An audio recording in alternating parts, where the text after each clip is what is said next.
And so we're going to categorize this in 3 ways, and on your handout, you'll see this. One, we're going to talk about the consequences of technology, and this is really the impact that it's had on society, on people, on individuals as a whole. Right? Then 2, categories. That's where we'll talk about what are the devices that they're using, what are the various apps and other things that you need to know about. And then lastly, okay, what do we need to do about it?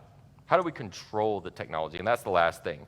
And I'll be clear, if you've got some questions where you're like, hey, you didn't answer that tonight, y'all, this is a really, really broad thing, the whole technology discussion, and we can't cover everything. We could do this every night for 3 years, and we'd still only scratch the surface. There is a lot here. So you're going to be drinking from a fire hydrant tonight, but there's still going to be some things that we miss, okay? So number 1, consequences. If you got your handout, that's where we're going to start. There's tons of positives. We're not going to talk about all that tonight. Now, number 1 is this, distraction, okay? Now, this affects all of us. We typically think it's just the kiddos, where, yeah, we give them a phone, they hop on YouTube, or they're on Snapchat, TikTok, Instagram. They go and lock themselves in their room, and they sit there for hours and hours, either scrolling or sending things to their friends and laughing and messaging, doing all their stuff, and they just become a recluse. And we get worried. They're so distracted. They come and sit down at the dinner table, and they don't want to have a discussion. They're just itching about getting back to their phone. They're wondering, what did my friends say when on that last snap that I sent them? But then we miss. What are we as parents doing too? Probably a year or 2 ago, I was sitting on the couch just scrolling, and I didn't even know it. Esther was trying to get my attention. And she walks up to me and grabs my face and she squeezes, like just real tight. Daddy, I'm trying to talk to you. And it hit me in that moment. Maddie told me, she's been trying to get your attention for like 3 minutes, saying, Daddy, over and over and over. And here I am, scrolling away, ignoring my own child. So it's not just the kids. And we don't even realize it when we're doing it either. I didn't know she was trying to talk to me. I watched one mom one time, and I think we can all identify with this, where she was scrolling, and her daughter was trying to get her attention, and she just snaps at her, boom. What? I'm busy, stop talking to me, kind of a thing, and got mad at her. And I think it's sad when we get to this point where technology is such the primary thing in our life that the kids are the distraction from it. When in reality, it should be the kids and family, church, and God that are so primary in our life that tech is the actual distraction. That's where we need to be. So distraction is huge.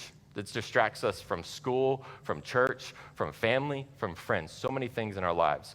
Another one is this. This is huge, I think, and we can often downplay this next one, is the downward cycle. This is kind of the way I've thought of this, is we can get to this place where, one, when it comes to social media, we want to seek approval. So we create an Instagram account, we create TikTok, whatever it is, and what do we want? We want followers and we want likes. The more that we get, the more of and we'll get to addiction and talk about the dopamine hit. How literally they've put people into MRI machines and these other things to see how does the brain react. The same machines that they would put you in to try to make you more healthy, they're putting people in to try and figure out your addictive tendencies. Blows my mind. And so in approval, we're trying to do that. We're creating accounts for followers, for likes, and all that. And then as you get that dopamine hit, just like a drug, that's how our brains respond to it in the same way. You need more and more and more. So all of a sudden, 20 likes isn't enough, you need 25. And when you don't get that, after you're addicted to it, you get sad, you get depressed. And that's not a healthy place to be. And so as we do this for approval, we try to depict this life that we don't really have, or we see another life that others don't really have. And so can you throw that next picture up? Those family photos, 2 years ago, Maddie? We probably took those after church one Sunday. Now, if you can't tell, Esther's been crying in that picture. Her eyes are kind of red and puffy a little bit. I mean, you probably can't tell unless I tell you that, right? Now, out of the probably 100 photos that we took, I think that's the only good one that we got. All of the other photos were like this. Can you go to the next one? Bam, there we go. We're having fun, it's great, but Esther was not having it. And you know the bribery and the chaos and the tears and the screaming that go on family photo days. and you're screaming at your kids in the car. You're going to smile, and you're going to look happy. And then you leave after family photos, and everyone's just silent in the car like, I hate everyone here, right? And then you put it on the Christmas card later, like, look how happy we were. Like, you know what all went into that picture, the bribery and the candy and the chaos, everything. But when it comes to approval, we don't have to post those photos. And I got a couple more. Let's see them. Like that. I love that one. That's a great one. If that were me, though, that would be my Christmas card picture. No. And then I think I got two more. Can we see the next one? There you go. Got a group of people smiling, but then the dog just ruined the whole thing, right? And then we got one more. There. You can see the reaction of the mom, like, what's happening? And the kid's just like, let's get muddy. These are how we take pictures, right? And all that I think we forget. As we're seeking approval, we want to put this perfect picture out there for people to see that family, true family, loves us despite our weaknesses. The church loves us despite our failures. And this verse is one of my favorites, Romans 5:8. But God shows his love for us, for you, in that while we were still sinners, Christ died for us. While we were imperfect, while we were broken, before we tried to bleach wash every photo of any brokenness at all, God still loved us. And we forget that as we get into this cycle of approval, and it leads to that addiction where we want that constant dopamine hit, where there's this literal syndrome now that can be diagnosed by doctors. It's called phantom vibrate syndrome, where kids, maybe you've got it, where you keep your phone on vibrate all the time, and you feel like you feel it in your pocket. And then you go check it and you realize, well, nothing happened. And so many kids have this now, and that's just one example where we're addicted to it. I mean, can you imagine going to the bathroom anymore without your phone, too?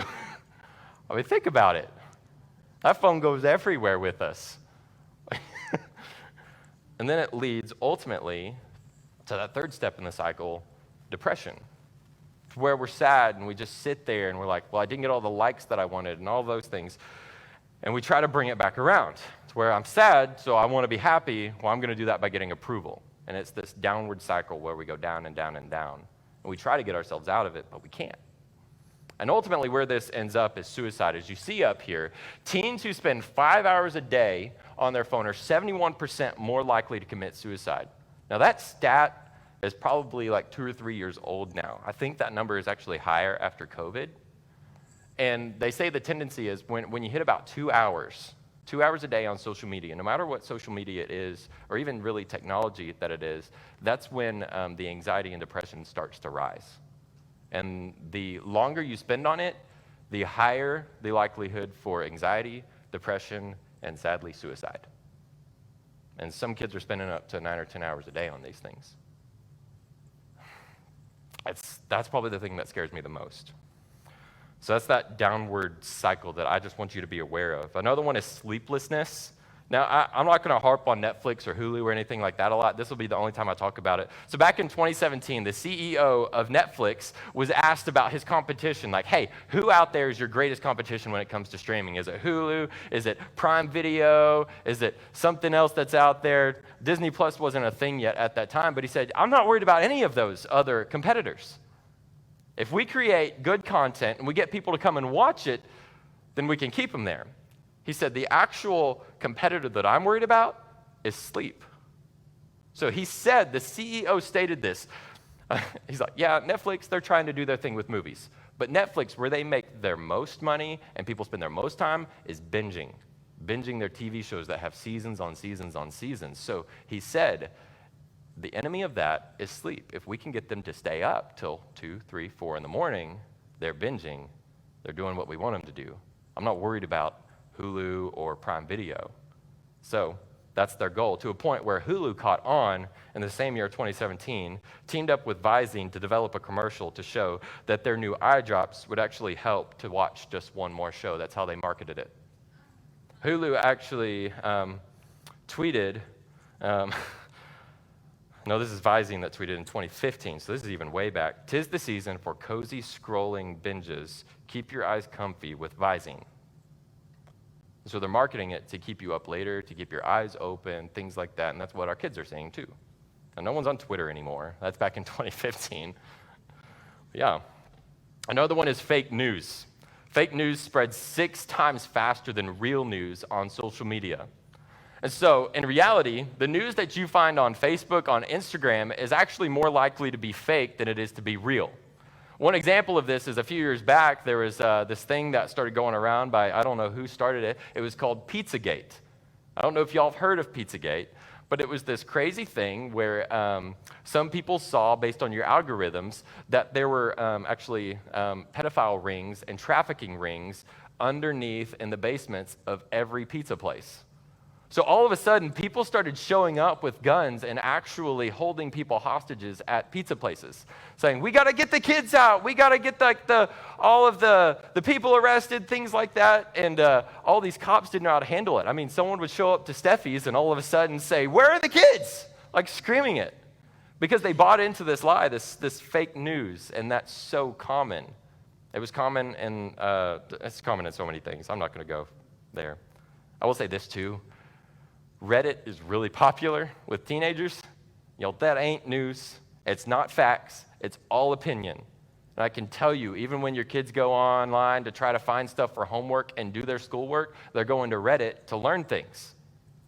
Reddit's just a forum where people put their opinion down. It's an informal opinion page, pretty much, for people to do those things. So be careful there. That's not facts. Others, we won't dive into these, is some dangers are mental processing. It actually affects the way that our brains develop at a younger age and even can affect it later in life as well. There's pornography, there's cyberbullying, there's sexting, online predators, and identity theft. And there's so much more beyond that. We're just scratching the surface, but I want you to kind of be aware of those things. And so that leads us to the categories. Okay, if that's all the dangers of what they're getting, where does that actually take place?